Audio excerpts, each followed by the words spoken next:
push by the U.S. Senate to regulate e-cigarette use. And joining me live in studio now is Rhode Island's senior U.S. Senator Jack Reed. Thank you so much for being with us. Thank you. Now, as we reported earlier this week, e-cigarette use has tripled over the last year. And right now, there's essentially no oversight for these products.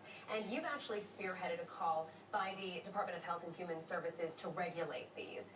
It's been more than a year since the FDA announced its own effort to do this. So what is taking so long? Well, the FDA proposed a rule a year ago that would essentially treat e-cigarettes like we do tobacco cigarettes, the traditional cigarettes. They have to review all the comments that are made on the proposed rule. They have to evaluate them and then publish a final rule, which will then be enforced. We're urging them to move decisively, quickly to get the final rule in place and start to regulate e-cigarettes similar to traditional cigarettes. And you actually had some changes you wanted to their proposal, kind of? You wanted it improved, at least? Indeed. Their proposal is a good step forward. It would require disclosure of the ingredients. It would require scientific evidence for medical claims made by the e-cigarette sellers. But it doesn't go far enough, I think, in preventing the marketing to children. And what's amazing is the growth of statistics you cited, it's mirrored in the number of young people, teenagers, who are adopting e-cigarettes.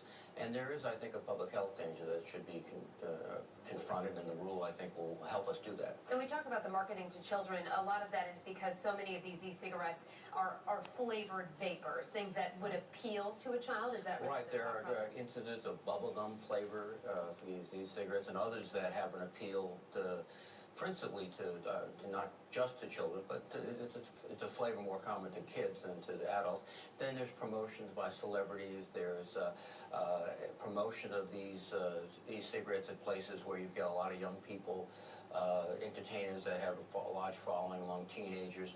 And we think that the FDA rules should go further and look at the advertising and the promotional activities also. And at this point, it's just pushing that forward as fast as you can to make sure that these are regulated soon. Right. The first step is to get this rule adopted and in place, and the next is to expand the rule going forward. All right. U.S. Senator Jack Reed, thank you so much for being with us. And our in-depth coverage continues online at WPRI.com.